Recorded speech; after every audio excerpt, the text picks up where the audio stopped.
And I welcome you back to the Debrinick channel. Tonight we are talking about the California drought that continues to linger on and on and on. And we are talking about what is going to happen this summer with the water in California. Things are not going to be very well for farmers there. This is not a good situation to be talking about, but it needs to be addressed. If you like this video, at the end of the video, please consider giving it a thumbs up and a like, and please share it with your friends, your family, and everybody else. And if you think that's worthy of a like, go ahead and hit the subscribe button and the share button, and let's get this word out. This affects a lot of people, most of the nation. And with that being said, we are rolling right out to windy.com. We are going to check the 10-day forecast here in California. We're going to check the long-range forecast for the entire country, and we will be showing you what is going to happen down the pike as we are rolling over to windy.com. And here is the atmospheric river, your Pineapple Express here, coming from the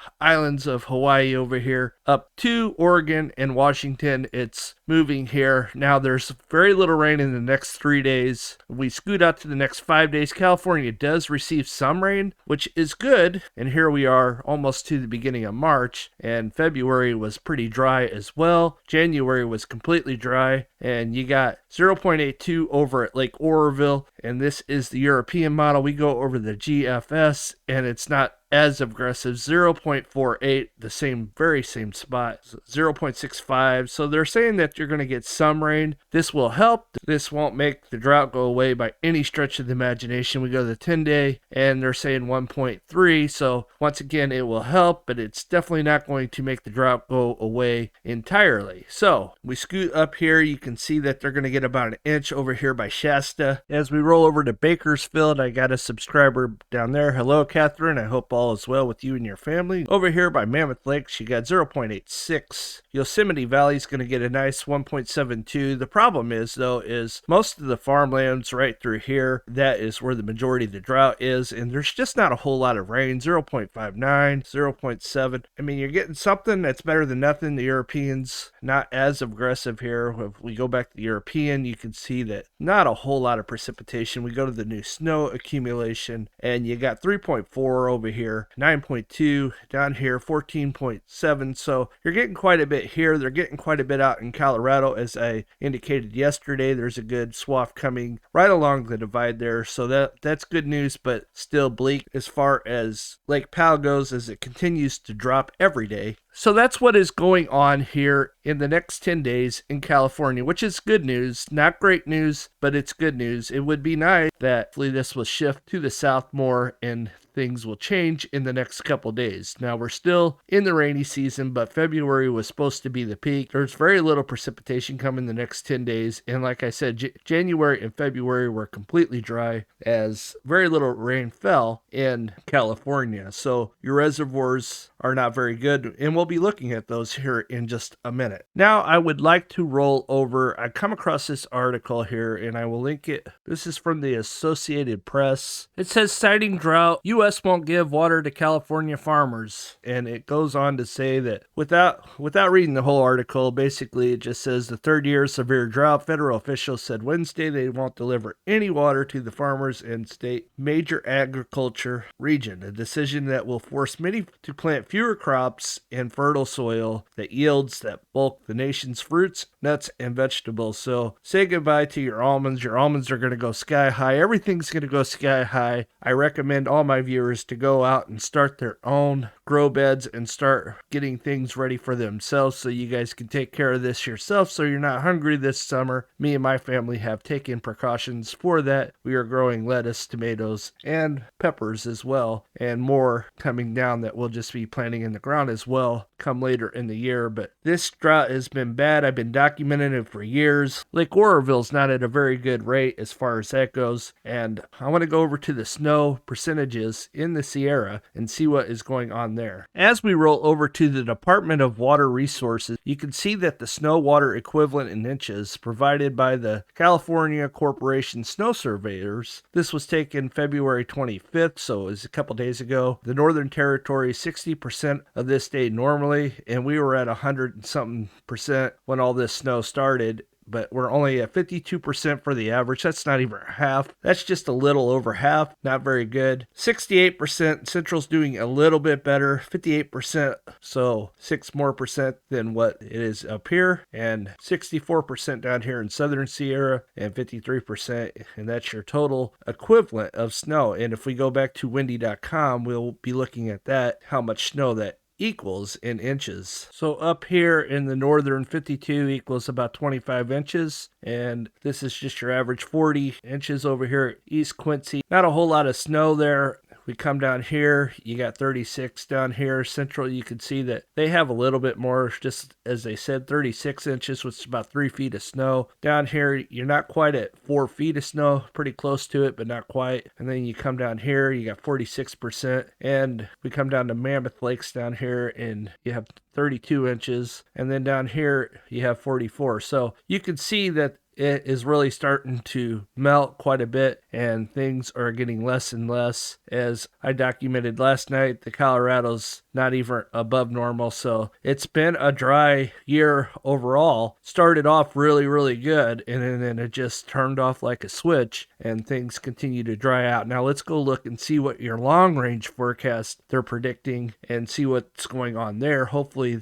those will be above average. Last time I looked, they were not, but let's go look again and see what they currently are. This is March through May. You can see from about Southern California all the way the whole west that needs the most rain is supposed to be below normal in March, April, May, according to this precipitation. You can see above over here, and then equal chances here like through Kansas City and Mississippi, Alabama, Georgia, South Carolina, North Carolina, Virginia, and then over here in the Midwest, Missouri, Illinois, Indiana, the Ohio River, as we've been seeing, is supposed to be above precipitation. So, and then over here you have equal chances, which you start to get into April and May, your normal chances are about not very good as compared to your above chances up here further up. So the real below, where it says below, is 80 to 90%, and then up here where the next one's 40 to 50, and then the following one's 33 to 40% leaning below, and then your equals the normal, and then above is 33 to 40%. So you have a good chance of a Ohio River flooding, which is already starting to happen. And then up here you have forecasted for 7 to 8 inches. So this could even be above even more than what they're predicting. And then here is just not a whole lot. So this is not good situation. Let's go check the drought monitoring situation, and then we'll check the lake levels after that. Here we are at the U.S. Drought Monitor, February 22nd. So this was 5 days ago, released February 24th, which was 3 days ago. And you can see that California, the whole state, is back in the drought once again, and the red's starting to creep towards California here, the red's in California there, and your brown's right here. Your brown is a severe drought. So you have a severe drought, and then over here you have a moderate drought about where Lake Oroville is from those rains October and December. And then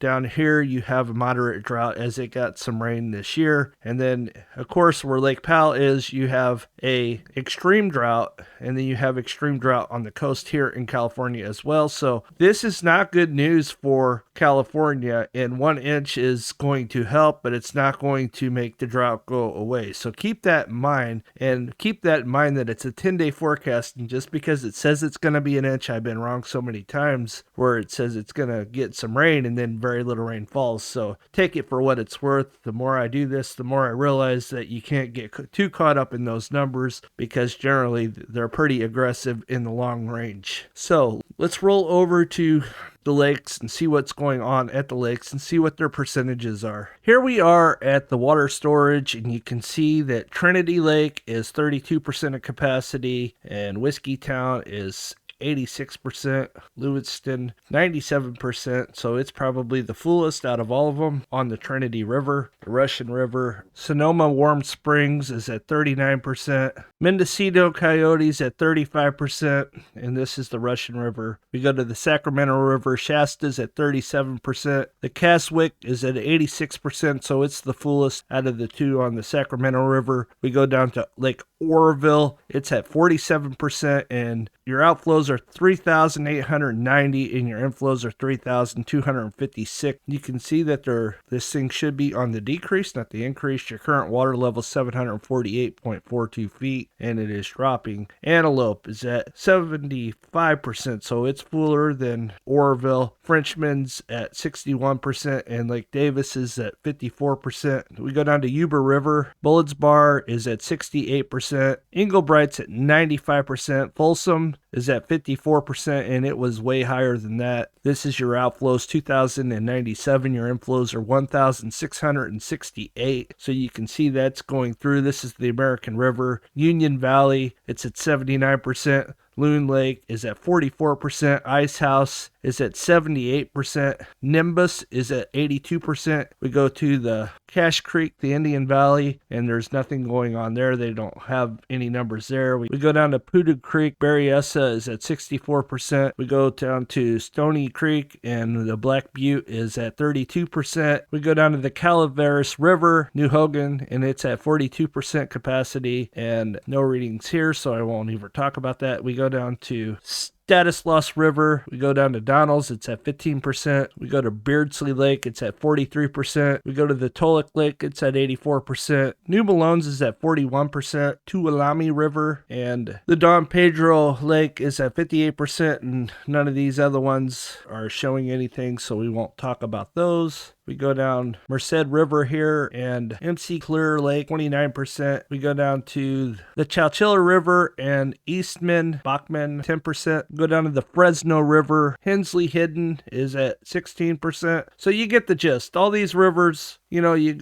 keep going down, 44, Pine Flat, 32, 23, 11% at Isabella and Kincur River. Stampede, 43, Independence Lake, 67, probably the highest, one of the highest I've seen besides Pyramid down here at 84. Lake Paris is at 80%. So there you have it. You can come and check these out anytime you want, and I was just showing you the percentage of capacity, and there's a lot of numbers here, and it would take forever to get through all of them. And that's all I have for tonight. If you guys want to come and check this out, this is a very good website. I appreciate everybody stopping by, and I hope we get some rain, and I hope it's more than what they're predicting. But right now, this is all we got, so we'll continue to watch this, and you guys have a blessed day, and we'll see you on the next one. God bless.